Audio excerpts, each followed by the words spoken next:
Difference.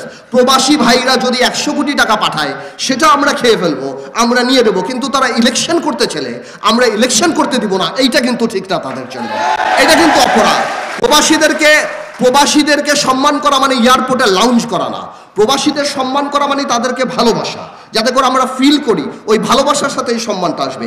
আমি 12 বছর আগে পার্লামেন্টে এই কথা বলেছি যে আজকে মানসিক ভারসাম্যহীন, নৈতিক শৃঙ্খলাজনিত অপরাধ বা যারা মানবতা বিরোধী অপরাধের সাথে জড়িত তাদের নামের সাথে আপনারা প্রবাসীর নাম কিভাবে রাখতে পারেন? এই প্রবাসী, এটা তো তাদের জন্য ইনসাল্ট। ঠিক আছে, আপনি সেটা নিয়ম করে দেন।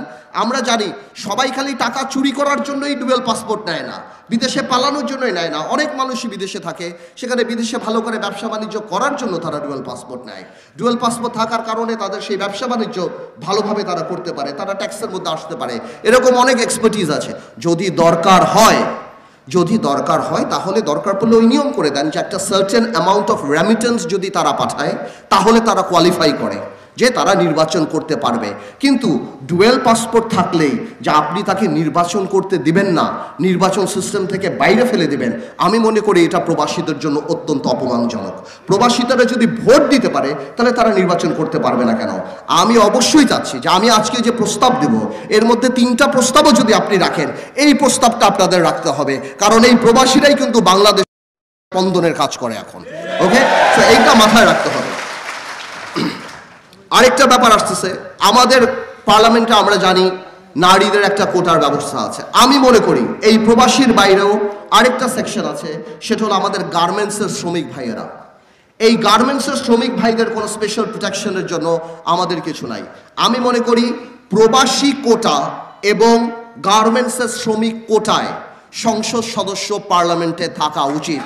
তাদের সংখ্যা কি হয় সেটা বড় ব্যাপার না, 3 জন হতে পারে, 5 জন হতে পারে, কিন্তু এত বড় এই গার্মেন্টস দিয়ে আপনি মাসে 25 বিলিয়ন 30 বিলিয়ন আপনি অর্থ কামাই করছেন, আপনি প্রবাসীদের কাছ থেকে টাকা কামাই করছেন।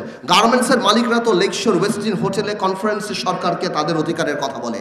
আমার শ্রমিক ভাইদের তো রাজপথ ছাড়া কোনো উপায় নাই, তারা তো রেডিসনও যেতে পারে না, লেকশোরে যেতে পারে না, তাদেরকে আপনি রাস্তায় নামান, আর রাস্তায় নামার পর পুলিশ তাদেরকে পেটায়। তো আমার কথা হলো তাদের অধিকারের কথা বলার জন্য পার্লামেন্টে যদি 3টা মানুষ থাকে, 2টা মানুষ থাকে বা তাদের অধিকার নিয়ে কথা বলে প্রবাসী এবং শ্রমিকদের নিয়ে, আমি মনে করি যত জনসম্পৃক্ত করা যায়। ভাই, আমাদের উপলব্ধি করতে হবে গত 50 বছরে আমরা রাজনীতিবিদরা মানুষ থেকে দূরে সরে গিয়েছি। রাজনীতির কথা শুনলে মানুষ দূরে সরে যেত। আমাদের এখন সবভাবে আমাদের কাজে কর্মে ওই ইচ্ছা, ওই প্রয়াস থাকতে হবে যত সম্পৃক্ত সাধারণ মানুষকে, সাধারণ মানুষের অধিকার রক্ষার প্রক্রিয়াকে আমাদের সাথে, সংসদের সাথে সম্পৃক্ত করা যায়। তাহলেই মানুষ মনে করবে যে আমরা তাদের কথা বলি। এই যে আমরা মহিলা এমপিতে কোটা দিয়ে রাখলাম, যেখানে মমতাজ যারা ছিলেন ওনারা এমপি ছিলেন, এই মহিলা কোটা দিয়ে তার মানে কি নারী হলেই আপনি এমপি হতে পারবেন? This can be a qualification. এর চেয়ে যদি আপনি এটা করতেন যে ঠিক আছে মহিলা কোটা আসবে কিন্তু শ্রেণীভিত্তিক আসবে, মহিলা কোটা আসবে কিন্তু ক্লাস রিপ্রেজেন্টেশন হবে।